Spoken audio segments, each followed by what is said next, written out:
Terima kasih Hafiz dengan data-data yang dibawakan seketika tadi. Berbagai telahan telah pun kita dengar semenjak dari awal. Bahkan semenjak penamaan calon, pandangan telah pun diberikan sehingga kan ada pihak yang mengunjurkan kemenangan akan memberikan ruang ataupun disebut sebagai apa? Landslide victory. Apakah itu berkemungkinan untuk memberikan pandangan balas terhadap keputusan PRK P040 Kemaman ini? Tiga panelis telah pun kami bawa melihat secara perincian daripada apa yang Hafiz telah pun huraikan seketika tadi. Tiga panelis di studio menemani saya pada waktu ini. Di sebelah kanan saya Profesor Madya Dr. Mazlan Ali, pensyarah Pusat Perdana Fakulti Teknologi dan Informatik Razak Universiti Teknologi Malaysia. Orang Terengganu, Doktor. Terengganu belah mana? Orang Marang. Lepas tu mengundi tak ni? Oh, Marang. Tak mengundi, Marang. Tak kenal. Ini bukan pilihan negeri ya. Saya bayangkan itu. Ini PRK. Prof Madya Dr. Sharifah Syahirah Said Sheikh. Bila diundang untuk PRK, maknanya dia back by popular demand. Itu saya sebutlah. Okay. Prof Madya Dr. Sharifah adalah penganalisis politik, dituliskan di sini. Juga pensyarah di Institute of Graduate Studies, Universiti Politek Malaysia. Terima kasih Doktor kerana bersama.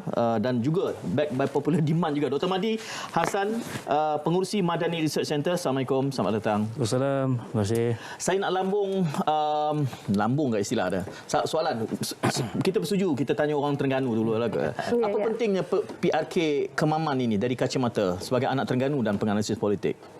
Ya, sudah pasti kedua-dua parti politik, Tuan Syed, Barisan Nasional nak membuktikan bahawa dalam pilihan raya ini mereka boleh bangkit kembali kerana Barisan Nasional telah tewas dalam pilihan raya yang 15 yang lalu pada tahun lepas dan juga tewas di empat kerusi di Parlimen Kemaman ini dalam pilihan raya negeri itu ingin dibuktikan dalam pilihan raya kecil ini. Tetapi PAS yang kehilangan kerusi ini akibat petition daripada Barisan Nasional. PAS nak buktikan bahawa petition itu yang dibuat itu tidak memberi makna. Kerana mereka akan bangkit semula dan kita lihat seperti keinginan PAS itu tercapai malam ini. Dalam keputusan yang kita sudah pun dapat info bahawa kemungkinan PAS akan menang di kawasan tersebut. Okey, cumanya kita ingin melihat secara lebih lanjut majoriti bertambah atau tidak, itu yang kita nantikan. Dr. Sharifah, seperti keputusan trajektorinya sudah pun diandaikan sedari awal. Dr. Sharifah bersetuju? Assalamualaikum, salam Malaysia Madani kepada semua. Kalau kita tengok ni, kita dah dapat jangka lah. Kalau kita tengok dari segi conggak angka kan.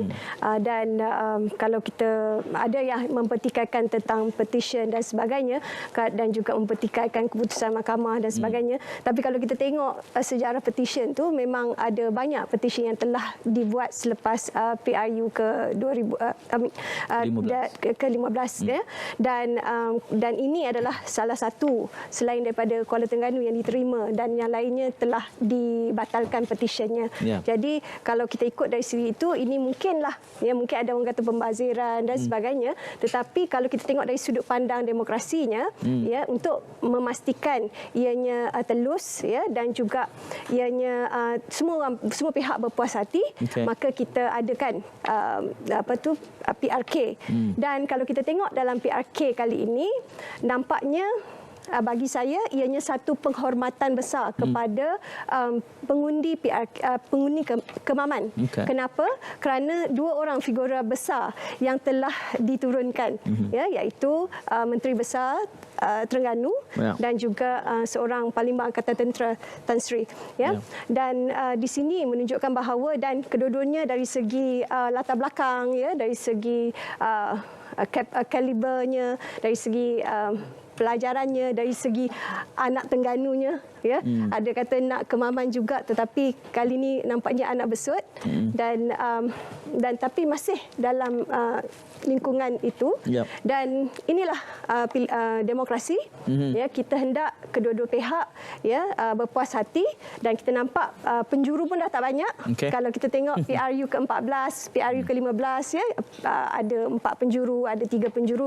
Nampaknya calon-calon bebas pun rasa tak apalah, biarlah 2 gergasi saja sahaja yang berlawan untuk PRK kali ini. Bila doktor sebut penghormatan tu, saya sangka macam episod sebelum ini doktor nak mengumumkan keputusan sebelum keputusan diumumkan. Dia suka bawa kejutan dalam pentas kita. Kali ini apa, Dr. Mazlan? Tapi sebelum saya bersama Dr. Makzi, Hafiz, kita dapat isyarat bahawa kita boleh melintas langsung seketika. Hafiz, silakan. Baik, terima kasih Atikah atas perkembangan terkini. Untuk makluman anda semua, inilah keputusan semasa untuk P040 PRK di Kemaman. Syed, kalau kita ingat PRK Pelangai dahulu, tetamu kita sudah beri satu jawapan tentang keputusan yang saya jangka takut malam ni pun. saya pun mereka boleh bersabar malam ni. Lebih berdisiplin lah daripada sebelumnya. Kita tak boleh mendahului SPR. Walaupun kita ada ujuran apa pun. Macam mana Hafiz? Kita pesan dulu awal lah. Sebab nampak macam mereka bersedia. Agresif awal. Apa yang penonton tidak dapat rasakan adalah sewaktu kita minum-minum, sembang kita kadang-kadang lebih intrik. Kerana kita sudah bercakap soal kemungkinan. Tapi melihat sebelum kita melihat butiran-butiran nombor yang ada akan masuk nanti melalui maklumat disalurkan oleh SPR. Dr. Makzi, melihat senario kempen yang telah pun berlangsung, tidak ada apa nak sebut insiden kejutan besar, nampak macam tenang-tenang saja, penjurunya pun tinggal 2. Apa bacaannya? Saya rasa kempen walaupun ada isu yang agak panas sikit berkenaan dengan mandi kolam dan sebagainya, tetapi secara umumnya setelah melalui banyak pilihan raya sejak hari ini, saya fikir kedua blok parti dan juga pengundi-pengundi juga sudah boleh mengawal etika dan juga tata cara kempen. Dan oleh sebab pilihan raya ini juga dikaitkan dengan satu kes kesalahan pilihan raya, iaitu yang kedua pada tahun ini, iaitu selepas Kuala Terengganu dan Kemaman. Jadi saya fikir parti-parti juga, pemimpin-pemimpin dan juga calon-calon lebih berhati-hati.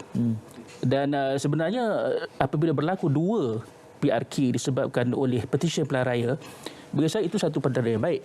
Sebab saya sendiri sebagai peguam yang pernah juga terlibat di dalam urusan petisyen pilihan raya.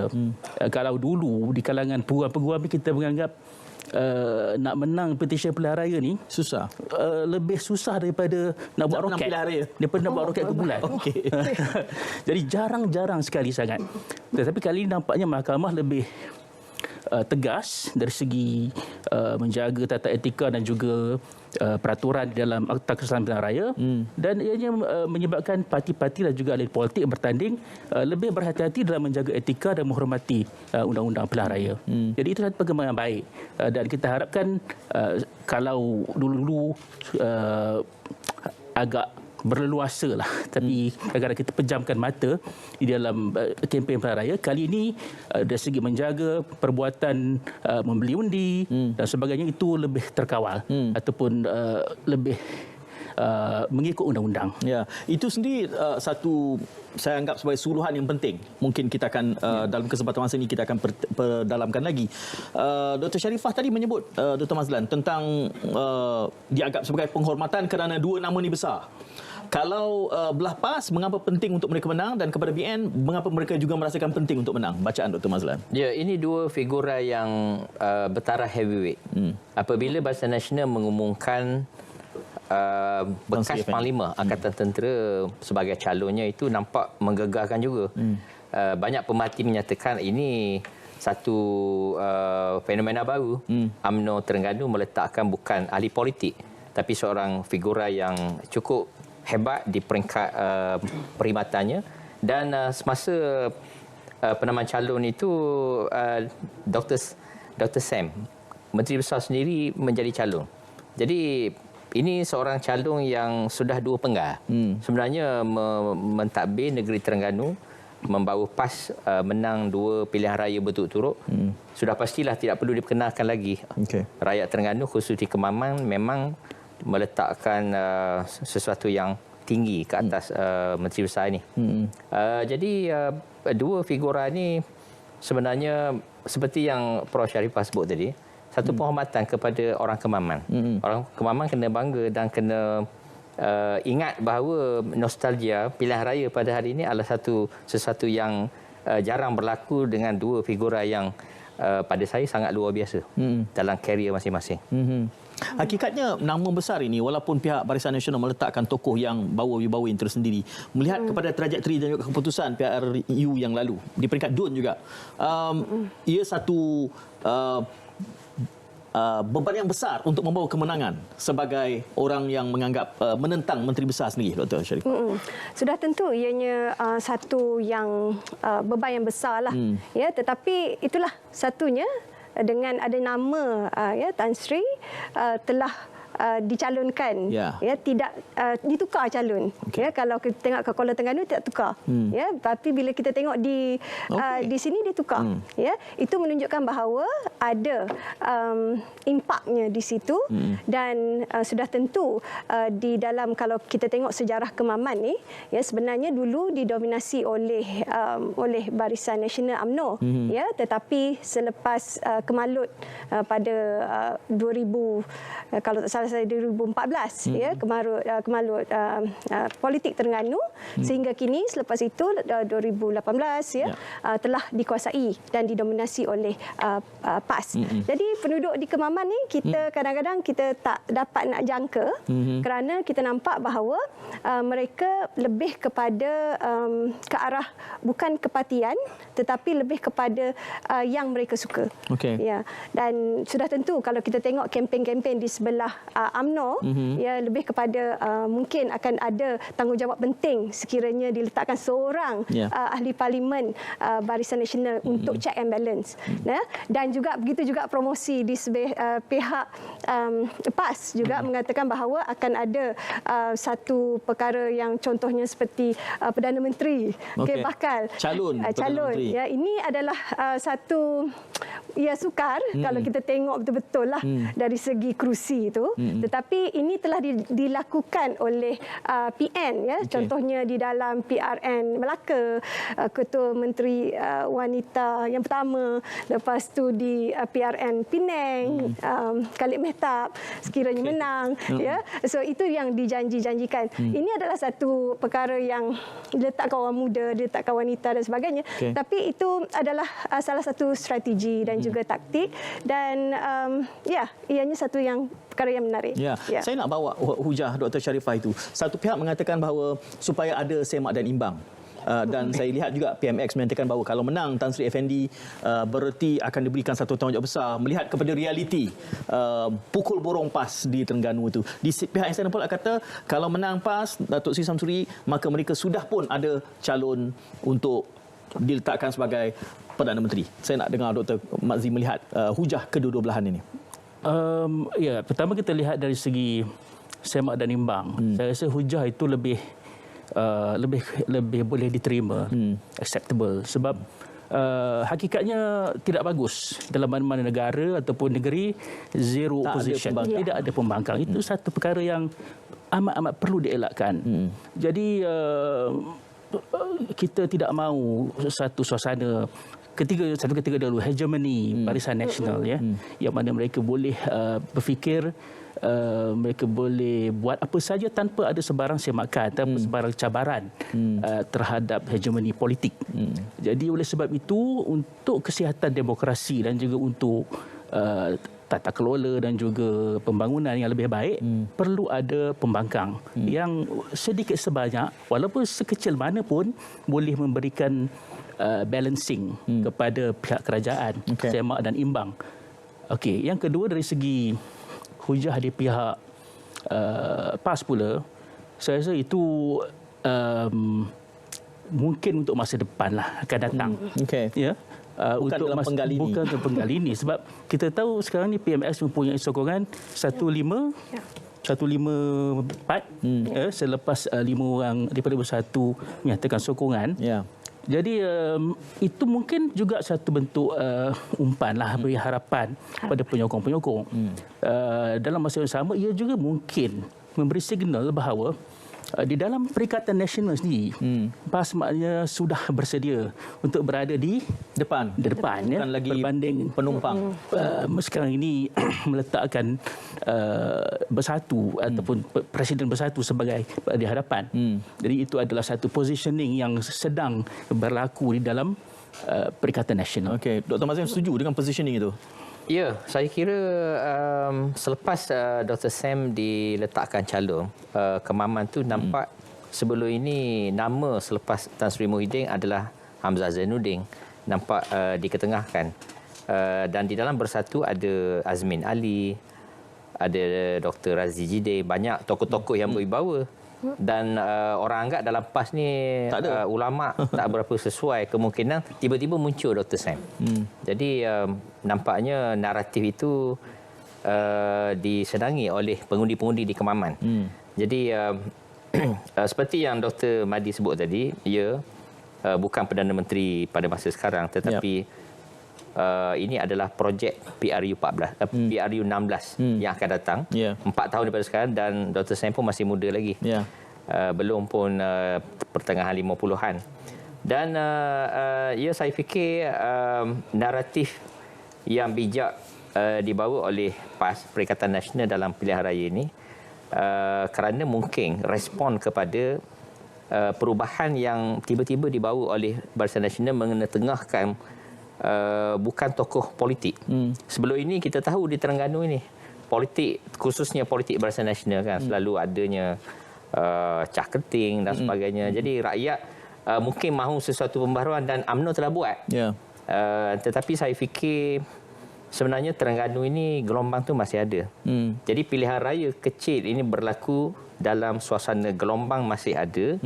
Dan nampaknya cabaran untuk menentang Perikatan Nasional itu masih perlu ditanggani oleh Barisan Nasional dan juga khususnya kerajaan perpaduan ini pada masa akan datang dengan naratif yang lebih ditambah baik berbanding PRK yang sedang berlaku sekarang. Dr. Sharifah, kalau Dr. Mazlan mengatakan gelombang itu masih ada, namun kita juga menyebutkan bahawa meletakkan MB Terengganu itu adalah merupakan perkiraan yang diputuskan selepas melihat calon daripada Barisan Nasional. Berarti wibawa, muatan yang dibawa oleh Tan Sri Afandi itu sendiri menyebabkan mereka perlu meletak dan tidak mengulang calon seperti tempat lain. Berarti bagaimana kita nak mengimbangnya? Benarkah dari bacaan Dr. Sharifah ada lagi gelombang hijau itu, namun kelihatannya disebabkan oleh wibawa calon perlu menteri besar yang menjadi calonnya di situ? Itulah, saya pun macam terkejut juga apabila calon yang diletakkan adalah menteri besar kerana beliau juga memegang portfolio yang amat besar dan kalau ikutkan macam bagaimana untuk membahagikan tanggungjawab itu juga salah satu yang banyak disebut-sebut sudah tentu oleh pihak lawan tentang hal itu. Dan kalau kita tengok dari segi itulah saya cakap, kalau kita tengok daripada sejarah penduduk di Kemaman, mereka lebih melihat dari segi calon dari segi siapa yang dapat memberi apa yang mereka perlukan dan banyak isu-isu yang tempatan seperti tentang nelayan tentang gaji dan sebagainya telah juga disebut-sebut.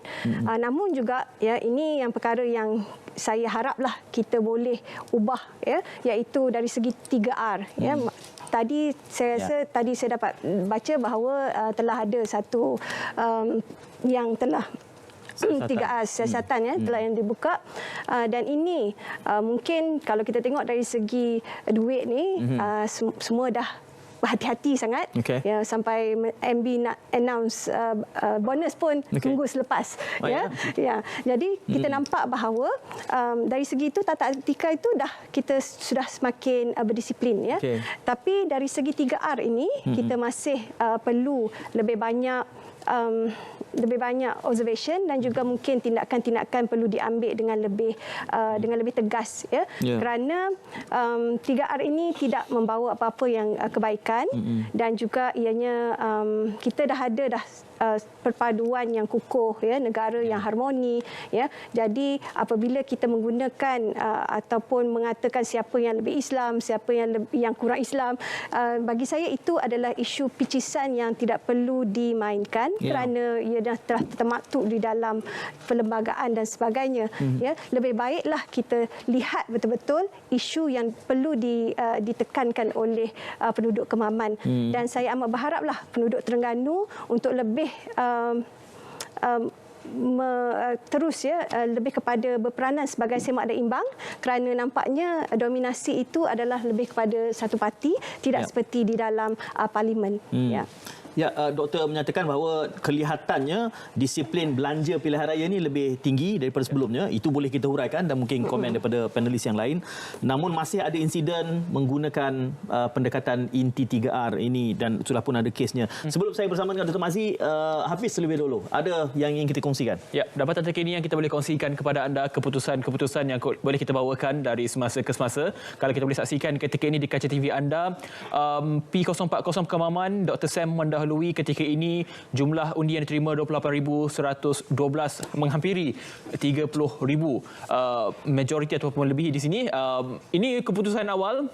Mungkin inilah yang kita akan nantikan nanti dan kita akan bawa kepada perbincangan untuk melihat kepada angka-angka selari dengan peratusan-peratusan yang kita bawakan kepada anda. Baik, kita akan berehat dulu seketika. Kita akan kembali selepas ini untuk mendalami beberapa perkara. Namun sebelum itu, saya ingin tanya soalan juga kepada Dr.